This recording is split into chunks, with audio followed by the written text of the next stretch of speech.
और सबसे पहले हम जानेंगे कि ये अमीबा है क्या। आसान भाषा में कहा जाए तो अमीबा समझ से परे एक क्रीचर है। माइक्रोस्कोप से देखने पर ये सरफेस पर किसी तरल या बहते पानी की तरह दिखाई देता है। इनकी दुनिया बहुत ही फैसिनेटिंग यानी आकर्षक है, इसीलिए इनकी खोज से लेकर आज तक इन पर रिसर्च कभी खत्म ही नहीं हुई है। जहां एक और हम अरबों सेल से बने हैं, वहीं ये एक सेल वाले जीव या यूनिसेल्यूलर है। इसी एक सिंगल सेल से इसकी ग्रोथ, न्यूट्रिशन, डाइजेशन, रिप्रोडक्शन जैसे प्रोसेस पूरे होते हैं, इसलिए इन्हें इंडिपेंडेंट जीव कहा जाता है। सबसे पहले शुरुआत इसी बात से करते हैं कि क्या है अमीबा।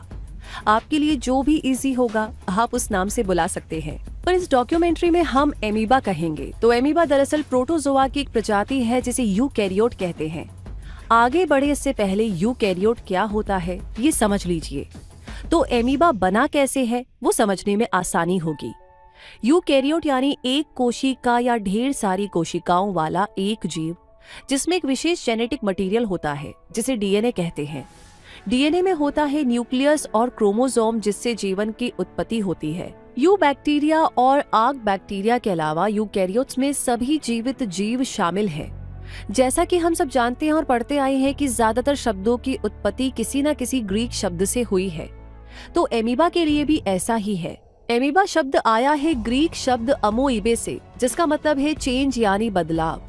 एमीबा की भी कई सारी प्रजातियां हैं, जिसमें एमीबा प्रोटियस के ऊपर सबसे ज्यादा रिसर्च किया गया है। एमीबा प्रोटियस एमीबा की एक बड़ी प्रजाति है जिसका जीन्स केओस से काफी मिलता जुलता है। ये एमीबा की सबसे बड़ी प्रजाति मानी जाती है। प्रोटियस में दानेदार क्रोमेटिन युक्त एक मोटी दीवार वाला न्यूक्लियस होता है और इसीलिए ये एक यूकैरियोट यानी एमीबा है। अब जानते हैं कि एमीबा की खोज कैसे हुई।